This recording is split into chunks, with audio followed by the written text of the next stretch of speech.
Olá, seja muito bem-vindo, seja muito bem-vinda. O JP Internacional de hoje já está no ar e a gente começa o programa falando sobre campanha. Isso porque a campanha do democrata Zoran Mandani, candidato à prefeitura de Nova York, se mostrou um verdadeiro sucesso. De menos de 5% das intenções de voto nas pesquisas na época das primárias, lá no começo do ano, o deputado estadual de 34 anos, nascido em Kampala, na Uganda, surpreendeu. Superou nomes conhecidos da política local, como o ex-governador Andrew Cuomo, e conquistou a vitória para o executivo municipal com mais de 50% dos votos. O foco da campanha foi na questão do custo de vida, e isso pode ser um caminho para o Partido Democrata daqui para frente. Essa é a ficha completa. Nascido em Kampala, na Uganda, 34 anos de idade, praticamente um prefeito da geração Z, assumindo uma das maiores cidades do mundo a partir do ano que vem, muçulmano, o primeiro prefeito muçulmano da história de Nova York, quase 25 anos após os atentados de 11 de setembro, deputado estadual, pouca experiência, mas já tem um cargo na Assembleia Legislativa do Estado, e um socialista, autodescrito socialista, da ala mais à esquerda do Partido Democrata. Bom, para falar mais sobre esse assunto, a gente conversa com o mestre em comunicação social, professor da Universidade de Helsinki, na Finlândia, Kleber Carrilho. Professor, seja muito bem-vindo ao JP Internacional. Queria começar te perguntando o seguinte: no aspecto da comunicação,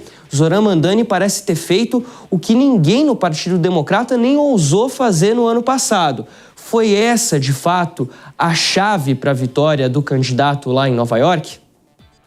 Então, é um prazer estar com vocês de novo. Fabrício, na verdade, uma vitória como essa não pode ser ligada a apenas um aspecto. É óbvio que a comunicação, a plasticidade da comunicação, a estratégia da comunicação é importante, mas também entender o momento político para que o discurso fizesse sentido neste momento.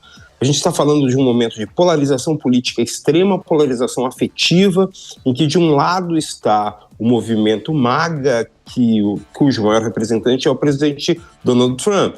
E ele se colocou como este adversário muito claro do MAGA. E a comunicação, consequentemente, trouxe todos esses aspectos, tanto no discurso, na performance, quanto também na plasticidade, isto é, demonstrando valores que estão ligados a uma estética do imigrante, uma estética do latino, mas inclusive não é, óbvio, latino, mas ele trouxe muito dessa estética do latino, que é um eleitor importante em Nova York, e quando ele faz isso a partir das redes e estimula as pessoas a usarem as ruas, a invadirem as ruas com a campanha dele, ele também faz com que haja uma conexão entre aquilo que é extremamente ligado a essa nova geração, que é o uso competente das redes sociais, do TikTok e tudo mais, mas também utilizando aquilo que era fundamental para atingir outros públicos que não estão nas redes sociais, que são as pessoas que vão encarar o debate político, a discussão sobre política nas ruas. Ele fez isso de forma magistral, a equipe dele, com certeza, e ele contou com apoios de peso, atores, artistas em geral, e isso tudo fez com que houvesse um resultado tão favorável a um movimento que nem o próprio Partido Democrata estava tão preparado para ter. Esse é um ponto interessante, a gente já vai trazer aqui sobre o que isso muda para o Partido Democrata, mas a campanha de Mandani foca bastante na identificação, principalmente daquilo que a gente chama, né, professor, de problemas reais, né? Há um vídeo que se tornou emblemático nessa campanha do Mandani, quando ele fala sobre a comida de rua, a comida halal, que está custando $10 em Nova York, antes custava 8, aí ele fala da inflação do halal, quer dizer, ele conseguiu trazer esses aspectos reais do dia a dia da população. Qual que é a importância da identificação de um eleitor com aquele político que está concorrendo a um cargo nas urnas? Então, isso é muito interessante, porque no momento em que ele assume ser parte do povo, representante deste povo, desta ideia de populismo, uma roupagem, né, geração Z, como você disse, ele traz elementos que fazem parte do dia a dia de todos, mas que é particular para ele. Então, note, quando ele fala da comida halal, que é específica da população muçulmana, ele está falando sobre ele, e que ele sente no dia a dia dele aquilo que é algo que é perceptível para os outros, né? Então, em vez de ele tentar fingir que entendia sobre algo que não era a realidade dele, ele se incluiu no problema que era real para todos. Note, quando ele faz isso, ele consegue, então, ter uma representação ou uma performance deste líder do povo contra uma elite, essa elite que é corrupta, essa elite que só quer explorar, e que, note que coisa também curiosa, é muito bem encarnada pelo presidente Trump, justamente porque ele é um dos responsáveis, né, por essa explosão, por exemplo, dos preços de apartamentos em Nova York, já que ele é um representante e trabalhou durante muito tempo, trabalha até hoje, na área imobiliária em Nova York. Então, no momento que ele faz isso, ele marca muito claramente quem ele é, quem ele representa, quem ele quer representar e sobre quais pautas ele luta. Quando ele faz isso, então, é um movimento muito claro e muito oportuno, né? Não daria para ter uma candidatura como essa em um momento tranquilo da política norte-americana. Só é possível uma candidatura como essa, com essa performance, com esse discurso, num momento como este, em que, do outro lado, né, desta disputa, está alguém tão claramente identificado com valores conservadores ou valores do movimento MAGA, mais do que conservadores, como o presidente Trump, na cidade onde ele fez também a sua carreira.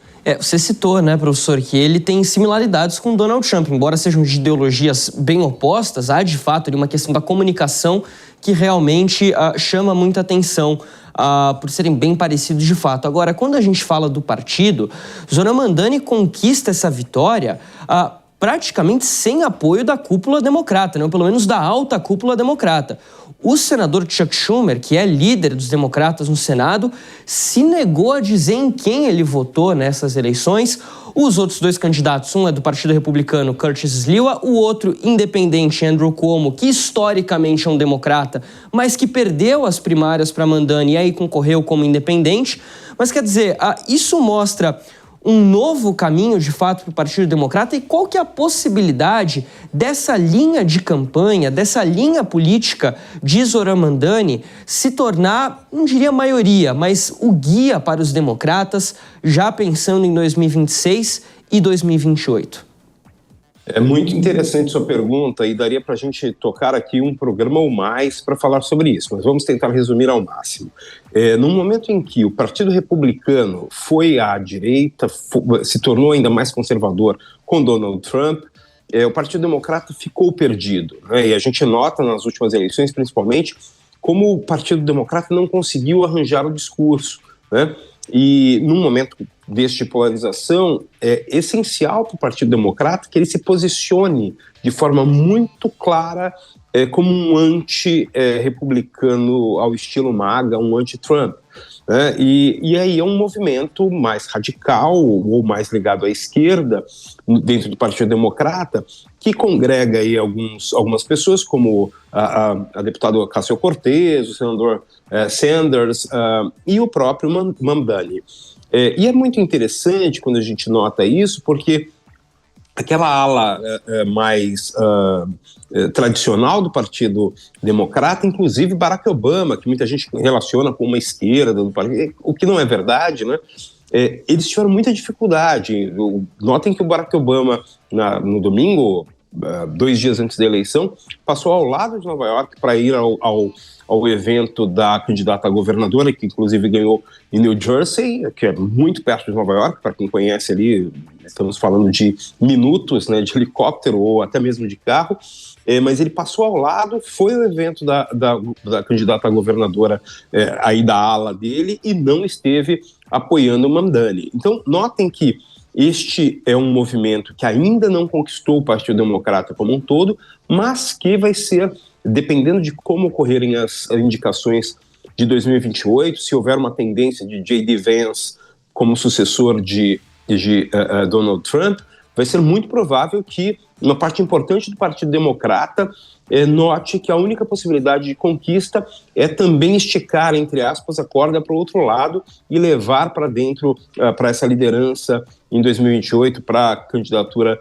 à presidência de alguém desta linha. Não pode ser o Mamdani, por motivos óbvios, mas talvez a própria Ocasio-Cortez ou alguns outros nomes que são possíveis de ser desenvolvidos até lá, porque é uma característica, inclusive da comunicação de movimentos como este, de aparição de personagens de forma muito rápida, de forma muito dinâmica, utilizando essas características de redes, mas principalmente utilizando uma performance que faz desses personagens porta-vozes de um povo que está sendo abandonado, que não está sendo visto pela elite política.